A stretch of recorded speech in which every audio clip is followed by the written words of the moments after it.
Welcome back to the channel. In today's video, I took the 300 WSM to the range to do some load development. We're using a 180 grain Nosler Ballistic Tip.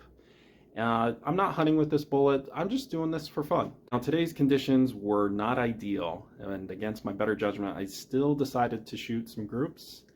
The wind was not fun. Probably around 20-mile-per-hour winds. I also have a new toy that I wanted to test today, and this is the toy. It's a MagnoSpeed Sporter, and so I really wanted to see the velocities for my groups, and so I thought that would be fun to show as well in this video. So let's see how the 300 WSM shot. Let me show you the gun real quick. This is a Remington 700 with a 24-inch barrel.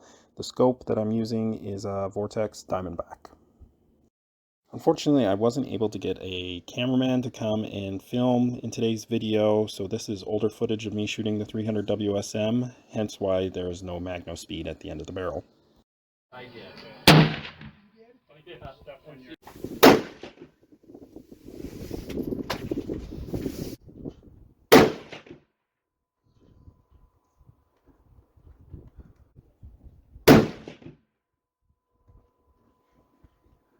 Give it a little bit.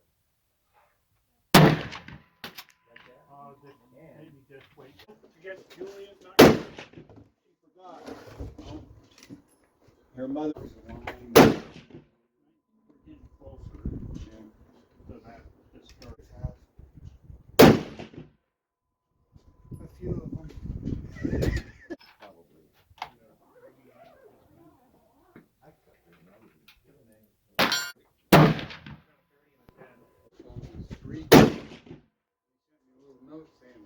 Not going to work, but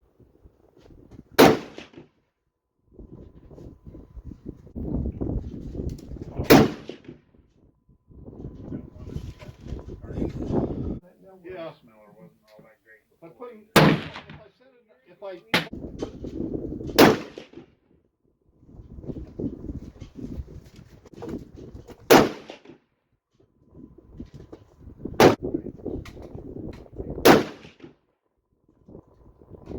Just want to apologize for the shaky camera. It was extremely windy today, unfortunately.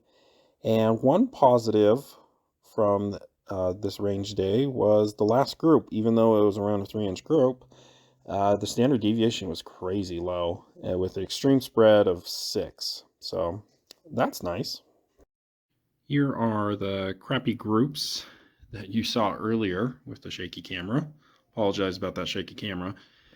Yeah, that's how bad the wind was.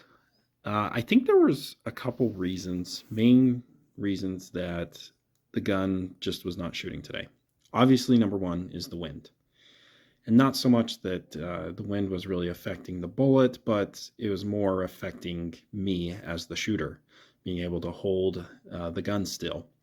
I think that was probably the biggest contributing factor. Another one, no surprise, is I think the MagnoSpeed chronograph that's attached to the end of the barrel is going to affect the accuracy. That's just my opinion.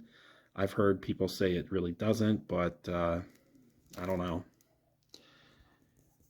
This is some pretty poor groups, and even with the amazing standard deviation with this group, that was the standard deviation around 1 with an extreme spread of 6.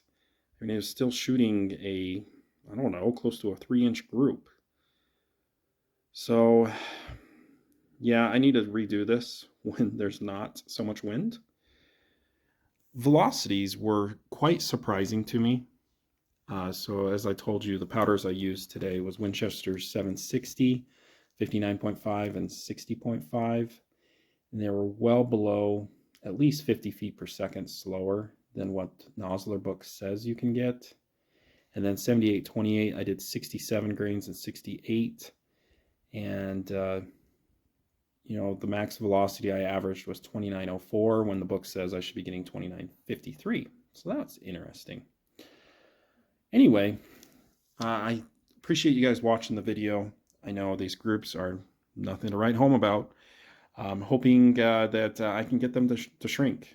And I do think I can on a better day and a little more fine tuning. Thanks again for watching. Have a great day.